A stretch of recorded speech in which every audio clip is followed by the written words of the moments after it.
Good evening, everyone. Welcome to the channel. Before I begin, here are my disclaimers. Today I am going to give you an update about IRADIMED CORP quarterly report. IRADIMED Corporation offers a range of medical devices and services that cater to the needs of hospitals, acute care facilities, and outpatient imaging centers.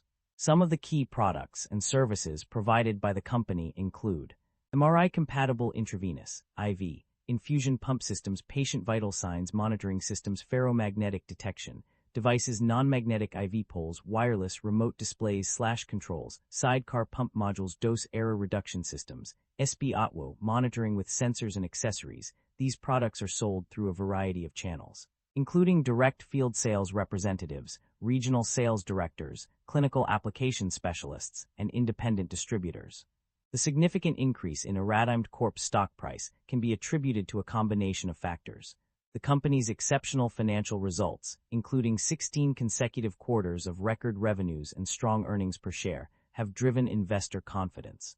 The introduction of the new FDA-cleared 3870 IV pump system is also expected to boost revenue through increased average selling prices. Additionally, IRADIMED's dominant market position in MRI-compatible medical devices has contributed to its growth. Strong analyst sentiment, with a buy rating and consensus price target indicating potential for further upside, has further fueled investor confidence. Overall, these factors have combined to drive the stock's 67.77% increase over the past year. The primary drivers of revenue growth or decline are multifaceted, with several key factors contributing to each outcome. Revenue growth is primarily driven by the sale of MRI-compatible medical devices, extended maintenance agreements, and services related to maintaining products.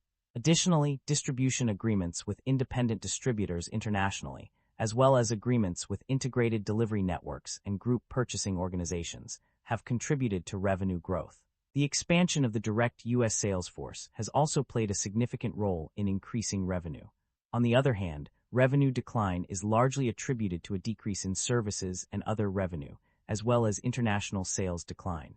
These factors have had a negative impact on overall revenue, resulting in a decline. Net income and profit margins overview. The net income of a company has shown varying trends over the past year. While it increased by 25.8% from $1,368,830 to $1,721,074 in 3 months, ended September 2024 vs 2025, and by 13.9% from $14,087,248 to $16,038,042 in 2024 vs 2025. It also decreased by $197,309 for a specific period not mentioned. Profit margins have also undergone changes. The operating income margin decreased from 11.9% to 11.1%, while the operating profit margin increased from 30% to 31.1%. However, the gross profit margin is not available for 3 months, ended September 2025. The reasons behind these changes are unclear, as they are not explicitly stated in the provided text.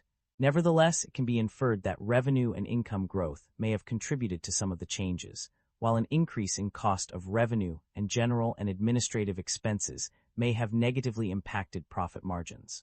The company's financial performance indicates a strong ability to generate cash from its core operations.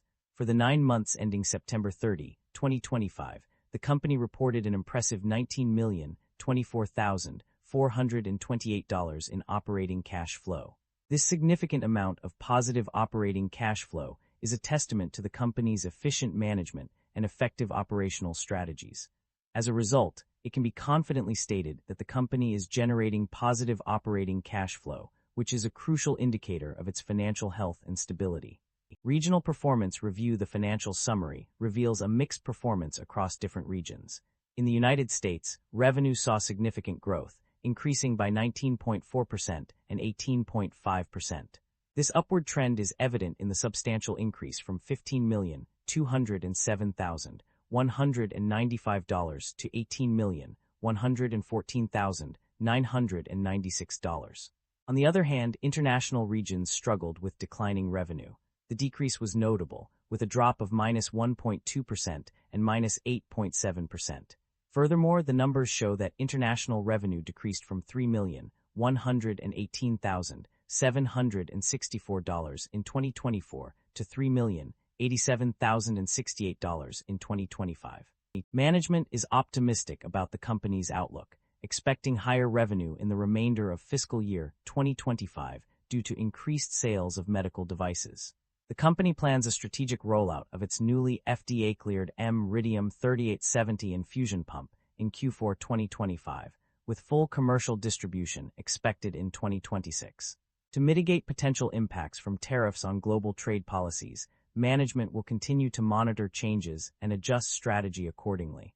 With sufficient liquidity and capital resources, the company is confident that it can meet its financial obligations for at least the next 12 months.